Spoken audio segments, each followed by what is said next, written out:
ఇస్తాము ఇస్తాము అన్నోళ్ళు సీట్లకెంచి దిగిర్రు.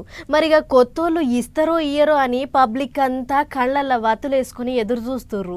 ఏంటి గవి అని అనుకుంటుర్రా? ఇంకేంటి డబుల్ బెడ్రూమ్ ఇండ్లు. పాత సర్కారోళ్ళు పంచకుంటే ఇడిచిపెట్టిన ఇండ్లను ఏం చేస్తారో ఏమో, ఎప్పుడు ఇస్తారో ఏమో అని చాలా మంది ఎదురు చూస్తుర్రు కదా. అందుకే తీరొక్క ఆలోచనలు చేసి సర్కారోళ్ళు విగ్రహం చేసిర్రట. చూడురు గదేందో. తెలంగాణలో పాత సర్కారు వాళ్ళు కట్టిన డబుల్ బెడ్రూమ్ ఇండ్లను కొన్ని జాగాల పబ్లిక్కు పంచిపెట్టిండ్రు.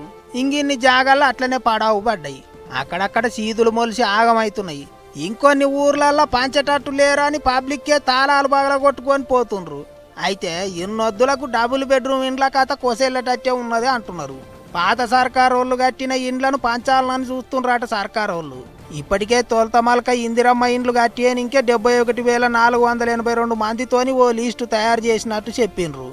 అందులో ఇక సొంత జాగా ఉన్నోళ్లకు 5 లక్షలు ఇచ్చి ఇల్లు కట్టిస్తారట. ఇక జాగా లేనోళ్ళు కూడా చాలా మందే ఉన్నారట. అందుకే ఇంటి జాగా లేనోళ్లకు పాత సర్కారు వాళ్ళు కట్టిన డబుల్ బెడ్రూమ్ ఇండ్లు ఇయ్యాలని చూస్తున్నారట. పోయిన 10 ఏళ్లలో పాత సర్కారు వాళ్ళు 1,58,000 డబుల్ బెడ్రూమ్ ఇండ్లు కట్టించిండ్రు. అందులో 1,36,000 ఇండ్లు పబ్లిక్కు పంచిపెట్టిండ్రు. ఇంగిన్ని జాగాల్లో బిల్లులు రాక కట్టుడు పనులన్నీ సగంలోనే ఆపేసిండ్రట. ఇక ఇప్పుడు గా పనులన్నీ పురాగా ఓడగొట్టి మిగిలిన ఇండ్లన్నిటినీ ఇందిరమ్మ ఇండ్ల పథకం కింద పబ్లిక్కు పంచాలని చూస్తున్నారట సర్కారోళ్ళు. సొంత జాగా ఉన్నోళ్ళ కంటే జాగా లేనోళ్ళే ఎక్కువ మంది ఉన్నారట. అందుకే డబుల్ బెడ్రూమ్ ఇండ్లు పంచి పెడితే సర్కారుకు తోడేం పైసలన్నా మిగులుతాయి కదా అని ఆలోచనలు చేస్తున్నారట.